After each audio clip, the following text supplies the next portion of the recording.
Hi friends, welcome to Tatvik and vlogs. ముందుగా అందరికీ వరలక్ష్మి శుభాకాంక్షలు అండి. ఈరోజు దేవుడికి నైవేద్యం పెట్టడానికి ప్రసాదం కింద మామిడికాయ పిండి అండ్ గులాబ్ జామున్ చేస్తున్నానండి. మామిడికాయ పిండికి కొంచెం ముందుగా ఇలాంటి ఒక కళాయి కానీ ఏదైనా గిన్నె కానీ తీసుకుని 1 గ్లాస్ ఆఫ్ రవ్వకి 2 గ్లాస్ ఆఫ్ వాటర్ పోసుకోవాలండి. నేను 2 గ్లాసెస్ చేస్తాను కాబట్టి 4 గ్లాస్ ఆఫ్ వాటర్ పోసుకున్నాను. అలాగే కొంచెం సాల్ట్, రాళ్ళుప్పు ఉంటుంది కదండి, క్రిస్టల్ సాల్ట్, అది వేసుకోవాలి కొంచెం.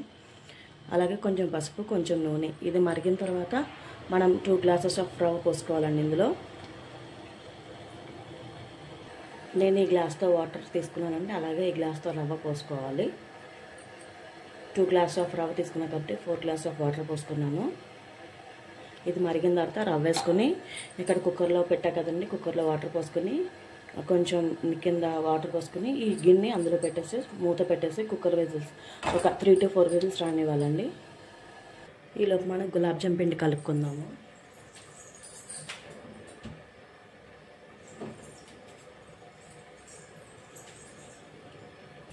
చూడండి, నీళ్ళు మరుగుతున్నాయి. ఇప్పుడు ఇందులో రవ్వ పోసుకుందాము.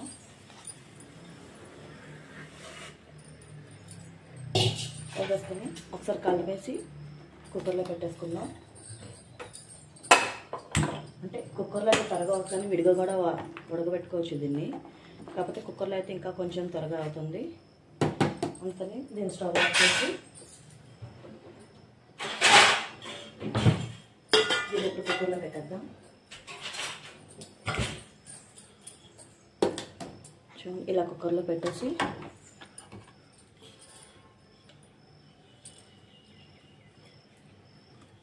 అలా కుక్కర్లో పెట్టేసి మూత పెట్టేసి స్టవ్ వెలిగించాలి.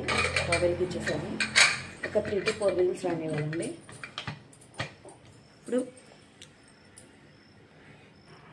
గులాబ్ జామున్ కోసం షుగర్తో ప్రిపేర్ చేసుకుందాం. నేను 2 ప్యాకెట్స్ ఇస్తున్నాను కాబట్టి నేను ఇది 3 గ్లాసెస్ పోసుకుంటున్నానండి షుగర్. అంటే నేను కొంచెం బెల్లంతోనే కొంచెం పందాడుతోనే చేద్దామని అనుకున్నాను, అందుకనే 3 గ్లాస్ ఆఫ్ షుగర్ తీసుకుంటున్నాను.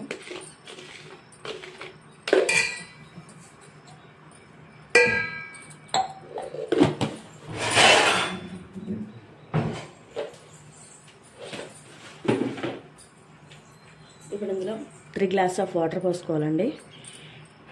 3 గ్లాస్ ఆఫ్ వాటర్ పోసుకున్న తర్వాత దాన్ని స్టవ్ మీద పెట్టేసి కుక్కర్ వెలిగించాను, స్టవ్ వెలిగించానండి. ఇప్పుడు మనం గులాబ్ జామ్ పిండి ప్రిపేర్ చేసుకుందాం. ఇది చపాతీ పిండిలాగా సాఫ్ట్గా కలుపుకోవాలి. కొంచెం కొంచెం వాటర్ పోసుకుంటూ కలుపుకోవాలండి.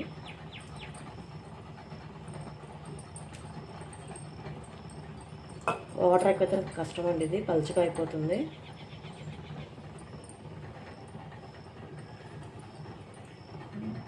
చూడండి, ఇలా సాఫ్ట్గా కలుపుకోవాలి. అది కొంచెం పక్కన పెట్టాలంటే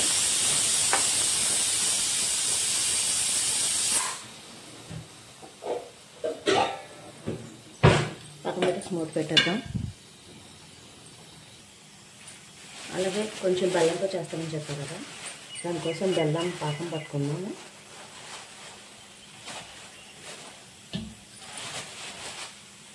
నేను ఎక్కువ వేసుకోవట్లేదండి, కొంచెమే వేసుకుంటున్నాను. అంటే నేను ఎప్పుడు చేయలేదు బెల్లంతో, ఇదే చేయటం గులాబ్ జామున్స్. అందుకే నేను కొంచెమే వేసుకుంటున్నాను. దీనికి 2 గ్లాసెస్ ఆఫ్ టీ వేసుకున్నాను.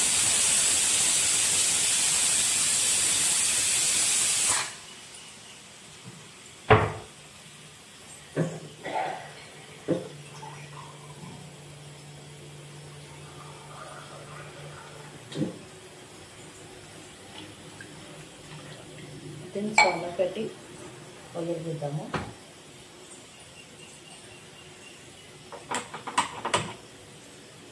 అలాగే కుక్కర్ విజిల్స్ కూడా వచ్చేస్తున్నాయండి దీనికి.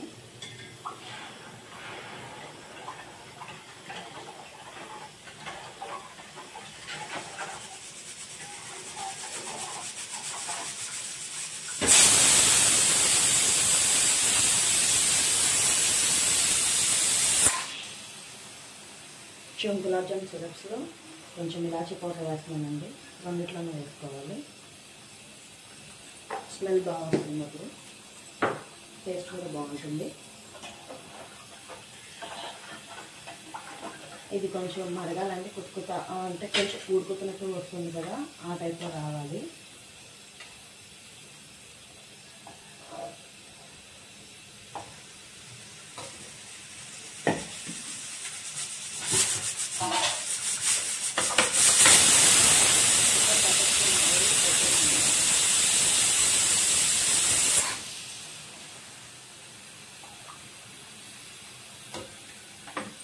స్టవ్ ఆఫ్ చేస్తాను. ఇప్పుడు బెల్లం పాకం కరిగించుకుందాము. చూడండి,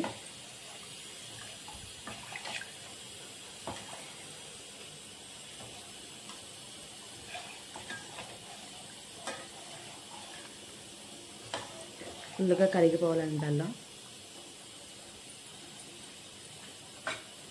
ఇది కూడా కరిగిపోతుంది.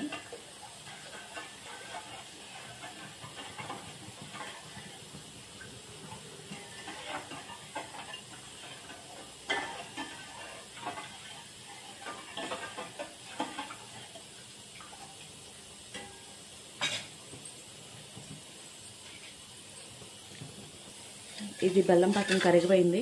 ఇప్పుడు దీన్ని వడకట్టుకుందాం. నలకలైన ఉంటాయి కదా, అవన్నీ పోతాయి వడకట్టుకుంటే. చూడండి, బెల్లం పాకం వడకట్టేసుకొని ఇందులో పోసుకొని ఒకసారి స్టవ్ వెలిగించానండి. కొంచెం మరుగుతూ ఉంటే బాగుంటుంది టేస్ట్. ఇప్పుడు గులాబ్ జామున్లు వేయించడం కోసం నూనె పెట్టేసుకున్నాను. ఇప్పుడు గులాబ్ జామున్ బాల్స్ ప్రిపేర్ చేసుకుందాం. చూడండి, ప్రిపేర్ చేసుకుందాం. కొంచెం దీనిలో ఆయిల్ తీసుకొని ఆయిల్తో చేస్తున్నానండి. ఇలా మెత్తగా నలుపుకుంటూ చేయాలండి, అప్పుడే పగుళ్ళు రాకుండా ఉంటాయి. బాగా నలుపుతూ మర్దన చేస్తూ చేయాలండి. ఇలా మర్దన చేస్తూ చేస్తే కనుక పగులు రాకుండా ఉంటాయండి. చూపిస్తాను.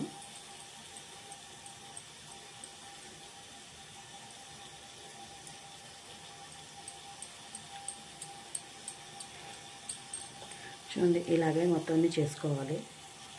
చూడండి, ఇలా ప్రిపేర్ చేసుకున్నాను. షుగర్ సిరప్ అండ్ బెల్లం సిరప్ రెడీ అయిపోయింది. ఇప్పుడు వీటిని ఫ్రై చేసుకుందాం. అందులో స్టవ్ పెట్టాను కదా, దీన్ని ఇప్పుడు నేను వేరే దాంట్లో వడకడుతున్నానండి. ఇలా ఈ గిన్నె అయితే కనుక కొంచెం సరిగ్గా నానవు, అందుకని చెప్పి నేను వెడల్పాటి గిన్నె తీసుకున్నాను. ఈ గిన్నెలో పోస్తాను.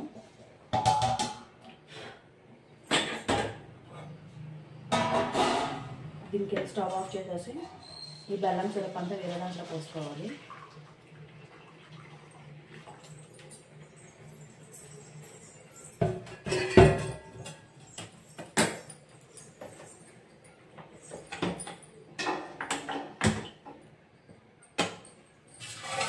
ఇది మూత పెట్టడం ఉడికిపోయి మీద, లేదంటే చల్లారిపోతుంది. ఇప్పుడు వీటిని ఫ్రై చేసుకుందాం. బండి పెట్టాను. ఇవి కొంచెం కొన్నిగా వేసుకోవాలండి. నూనె అయితే కాగిపోయింది.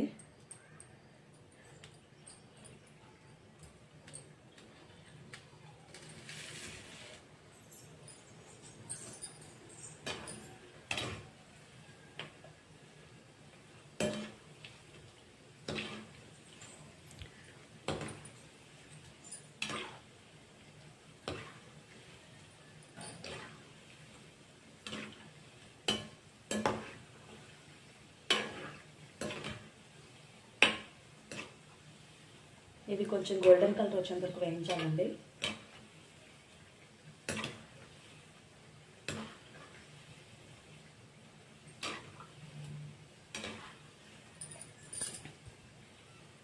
చూడండి, ఈ కలర్ సరిపోతుంది. ఇప్పుడు ఇవి తీసిన వెంటనే పాకంలో వేసేయాలండి. పక్కన పెడితే కనుక లోపలంతా కొంచెం పచ్చిగా ఉంటుంది నానిన తర్వాత. అందుకని చెప్పి నేను ఇవన్నీ ఇటు తీసేసి ఇలా వేసేస్తానండి. అలా వేసేయాలని మొత్తం నేను.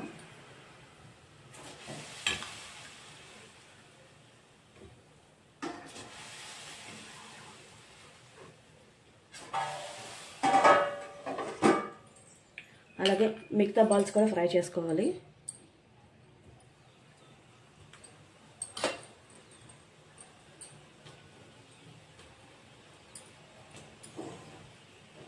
చూడండి, ఇవి రెడీ అయిపోయినాయి. ఇప్పుడు మనం ప్రిపేర్ చేసుకున్న బెల్లం సిరప్ దాంట్లో వేసుకుందాం. ఇది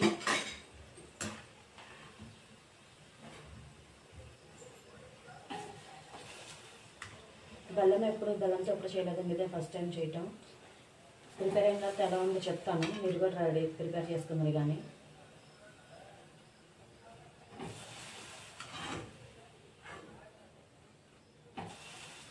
ఇప్పుడు వీటిని ఒకసారి కలిపేసి మూత పెట్టేసుకుందామండి, కొంచెం నానతాయి. అలాగే మిగిలిన బాల్స్ కూడా వేయించుకోవాలి. చూడండి, మొత్తం అన్నీ వేయించేసుకున్నాను. అన్నీ ఆ గిన్నెలో వేసేసాను. ఇవన్నీ మొత్తం అన్నీ గిన్నెలో వేసేసాను. ఇప్పుడు దాన్ని మూత పెట్టేద్దాము.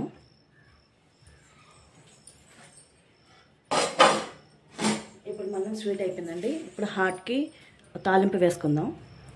నేను ముందుగా ఉడకబెట్టుకున్న పిండిని మనం గిన్నెలోకి వేసుకున్నానండి. ఇప్పుడు దీనికోసం మనం తాలింపు వేసుకుందాం. ముందుగా స్టవ్ వెలిగించుకోవాలండి. ఇందాక రాజ్యాలు వేయించినది ఉంది కదా, దాంట్లోనే వేసేసుకుంటున్నాను.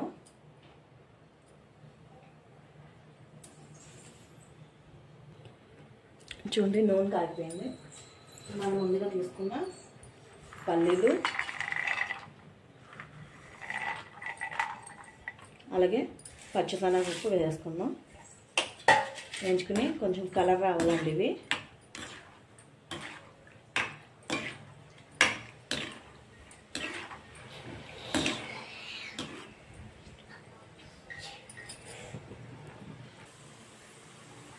అలాగే తాలింపు కూడా వేసుకుందామండి. సాయమినపప్పు, జీలకర్ర, ఆవాలు కూడా వేసుకుందాం ఇందులో. ఇవి కూడా కొంచెం వేగాలి.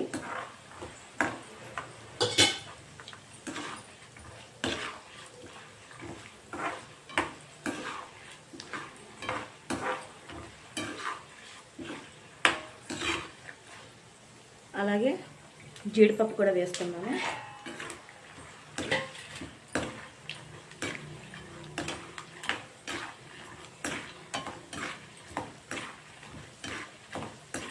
ఇది కొంచెం ఫ్రై అవ్వాలండి, జీడిపప్పు లైట్గా.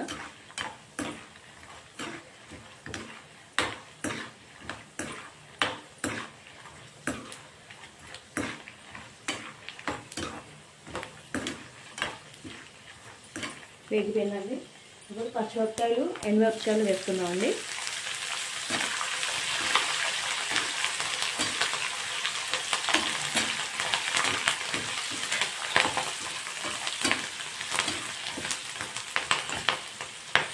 అలాగే కరివేపాకు కూడా వేసుకుంటున్నాను.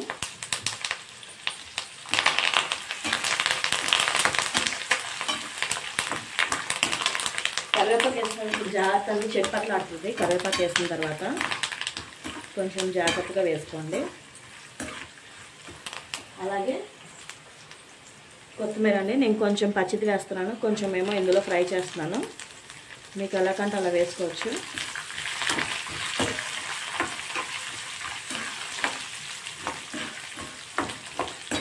ఇంతేనండి, తాలింపు అయితే అయిపోయింది. కావాలంటే ఇంగువ కూడా వేసుకోవచ్చు. తాలింపు అయిపోయిందండి. Stove off. మనం ఉడకబెట్టిన తీసుకున్నాం కదా గిన్నెలోకి, అందులో కొంచెం సాల్ట్. మనం దేవుడికి నైవేద్యం పెడతాం కాబట్టి టేస్ట్ ఉండండి. అలాగే కొంచెం మామిడికాయ గుజ్జు,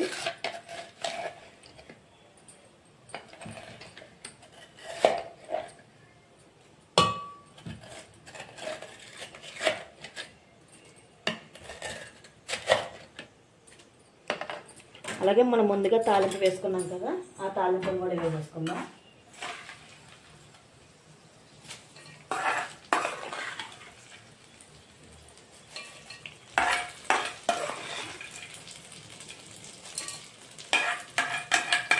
మనకి ఎక్స్ట్రా నూనె అంటే తీసేసుకోవాలండి, లేదంటే నూనె ఎక్కువైపోయి చేతికంట కొంచెం తగులుతూ ఉంటుంది, నోటికి కూడా కొంచెం జిగురుగా కొంచెం జిడ్డుగా తగులుతూ ఉంటుంది. కాబట్టి తగినంత వరకు నూనె వేసుకోవాలి. అయిపోయిందండి, తాలింపు వేసేసాను. ఇప్పుడు దీన్ని మనం కలిపేసుకుందాం. మొత్తం అన్నీ వేసేసాం కదా, ఇది కొంచెం వేడిగా ఉందండి. చల్లారినట్టు చేయి పెట్టుకుని కలుపుకోవాలి.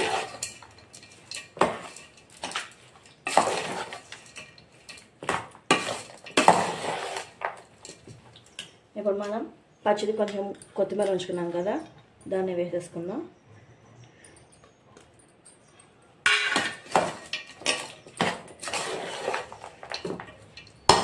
కొంచెం అక్కడక్కడ వంటల కింద ఉంటుందండి, దాన్ని మనం చేత్తో ఇలా ఇలా నొదుపుకోవాలి, అప్పుడు మనకి అంత అవుతుంది. కొంచెం ఇలా చేత్తో కలిపేసుకున్నాను, ఉండలన్నీ తీసేసాను. ఇంతేనండి, మామిడికాయ పిండి రెడీ అయిపోయింది. ఇప్పుడు మనం దేవుడి దగ్గరికి వెళ్ళి పూజ చేసుకుని వీటిని మనం చేసుకున్న ప్రసాదాలు నైవేద్యం పెట్టేసుకుందాం. వచ్చేయండి, తర్వాత చూపిస్తాను మా దేవుడి దగ్గరని ప్రసాదాలు నైవేద్యం పెట్టిన తర్వాత. కుదిరితే కనుక పూజ కూడా ఎలా చేస్తానో చూపిస్తానండి, ట్రై చేస్తాను చూపించడానికి. కుదరకపోతే కనుక లాస్ట్లో చూపిస్తానండి. అంతేనండి, ఇప్పుడు వీటిని ప్రసాదాలు నైవేద్యం పెట్టేసుకుందాం. మాది అయిపోయింది పూజ, దేవుడికి నైవేద్యం కూడా పెట్టేసాను, హారతి కూడా ఇచ్చేసాను.